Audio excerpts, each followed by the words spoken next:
So the Golden Globes have just concluded. There was a few surprises there, and this is kind of our video version of Oscar Insights, so we'll kind of use this as episode 10. Travis is out, so Donna, who also writes for Texas Art and Film, is joining us. So let's get started. The Globes have just been handed out. The Descendants won Best Picture. Donna, Mark, and Travis all tied with 8 predictions correctly. I kind of bombed out with 6. So, guys, what was the biggest surprise on this board that we saw at the Golden Globes tonight? Well, the most pleasant surprise is the victory by Meryl Streep as Best Actress Drama in The Iron Lady.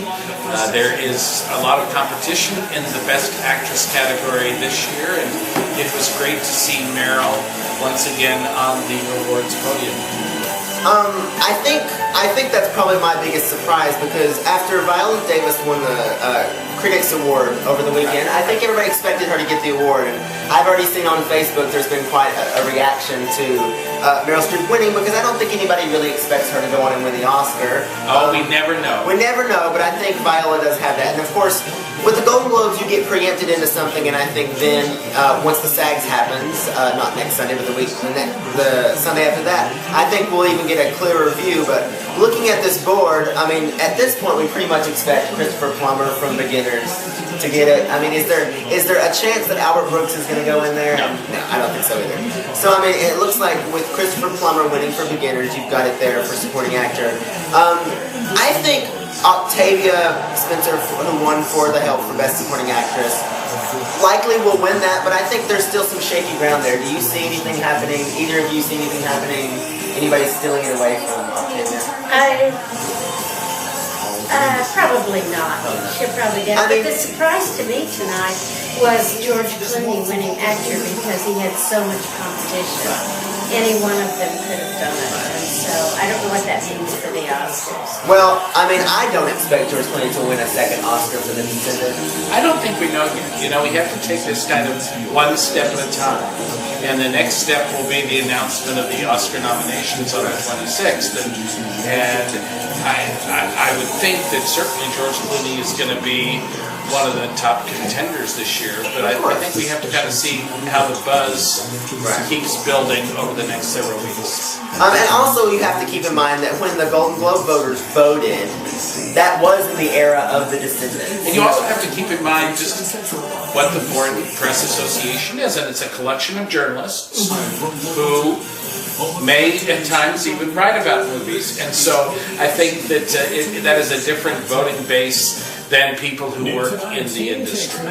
Yeah, and you saw what Mark's talking about. The most obvious when Madonna wins for Best Original Song. And I think if we're going to look at the show, and we're going to give awards for the show, and I think certainly the most self-serving moments would be Madonna and her constant references to my film. My film. Thank you for giving an award to my film. I think an interesting award was the foreign film.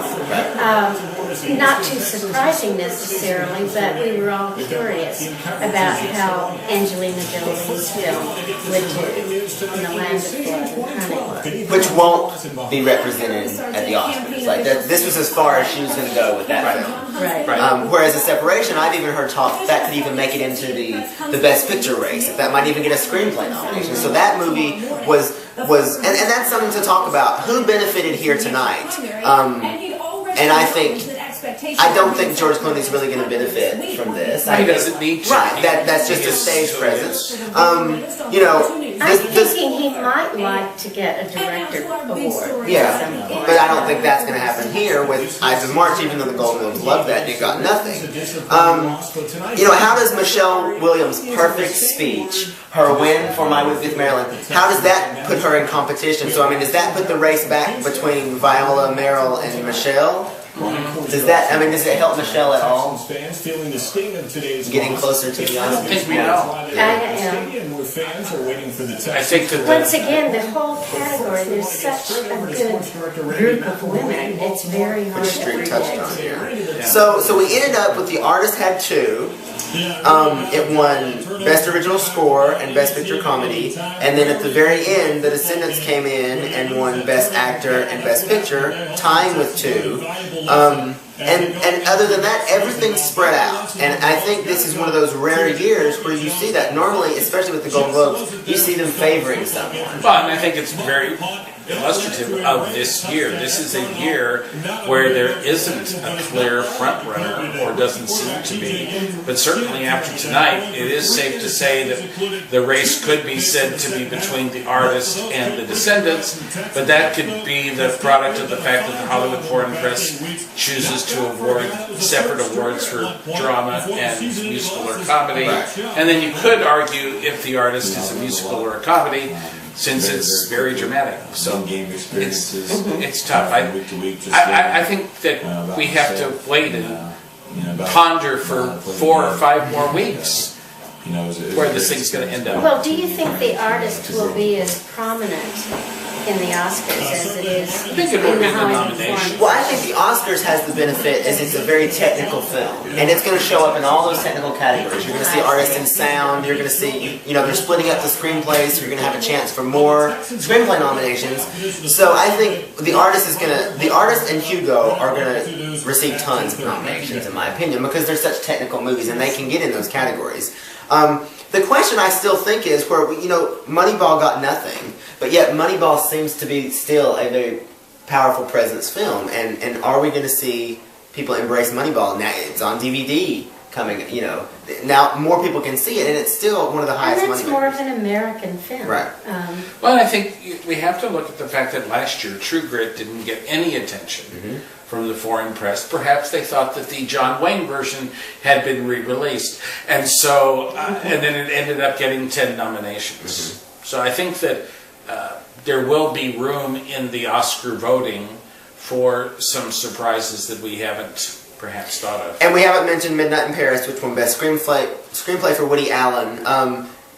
How do you see that category playing out as far as adapted and original screenplay? Well, I think certainly Woody's going to get nominated, and they love Woody. Yeah. And I think that it's very clear from tonight, as well as from the DGA, that this is like his welcome home party. Yeah. It's like, thank goodness you're back. And, So there's a good chance, you think, that he might... I think there's a good chance he could win the Oscar for that, yeah. So I think we kind of mentioned everything here. Mark and Travis and I will hopefully be back for the 10th episode of Oscar Insights, the podcast, so you can check that out on TexasArtFilm.com. And so I think we've had a pretty good night, and from all of us here at the Golden Globes party in Houston, Texas, we'll see you at the SAG Awards. We'll do our after party after that. Thanks a lot.